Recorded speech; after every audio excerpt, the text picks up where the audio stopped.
Hey, welcome to my S rank for Destroy the Dry Block. And this freaking mission. I think the biggest pain in the ass is dealing with Balteus version 2. I mean, everybody knows what, like, if you're watching this, you probably know what this mission is anyways. The hardest part for me was dealing with Balteus. I don't know why, but my first playthrough of this, he was cake.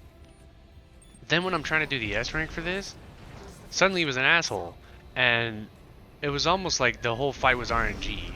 Like every time, and I couldn't beat him for some reason, even with his build. Like he would do that wild laser beam move that he does.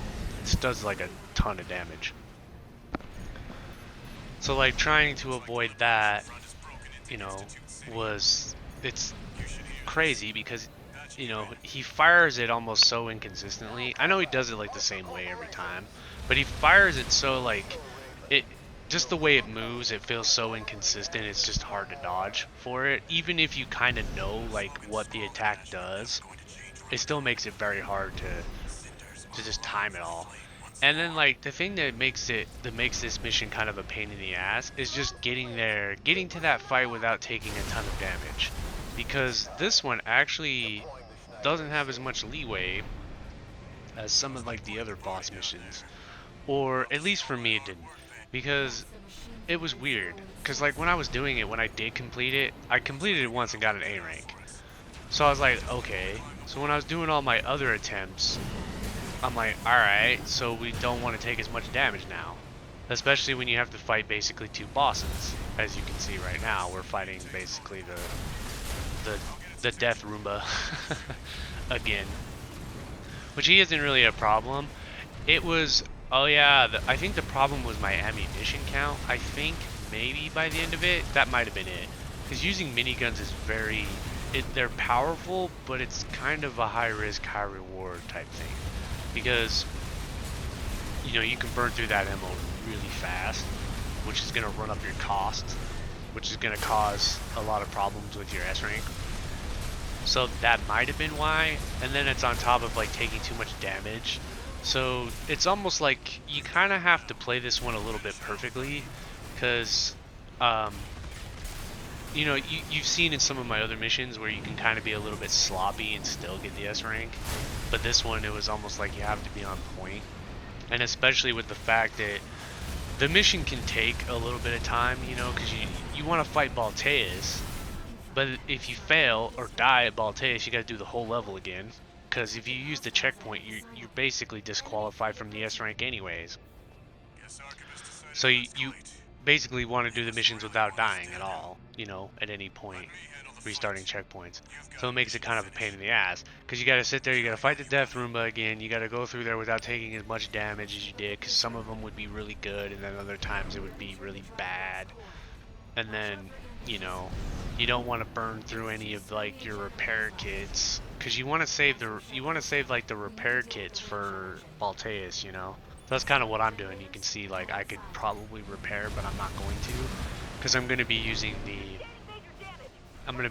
restock point to basically get the full life back,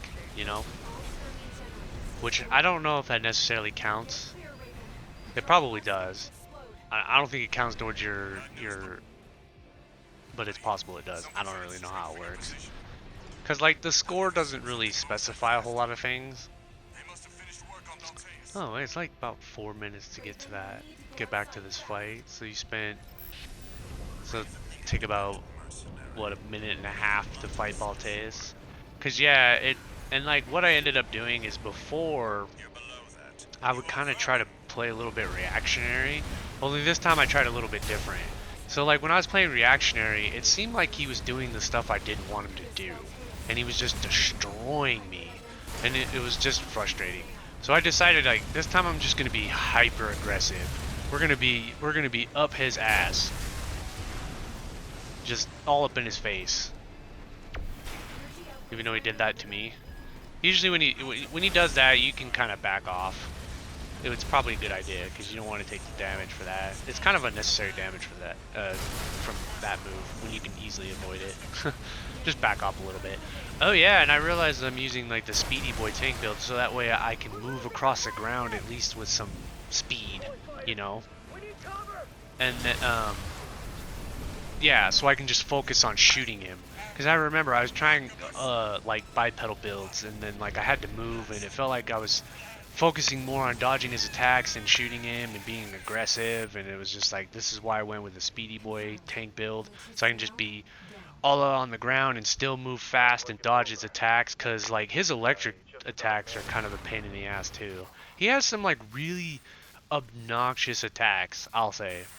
Like, they're not terrible, they're just obnoxious. And if you get hit by them, they do quite a bit of damage. As you can see, there were some times where I got hit by them, and I was taking a ton of damage. I ended up using 2 of the repair kits. But I think my first attempt, like when I actually did beat it and got the A rank, I think I used all 3 of them, and I was almost dead. So, yeah, this mission's tough. I'll say that. This mission is tough to get the S rank. So good luck to anybody trying it out there, and I'll see you guys in the next one.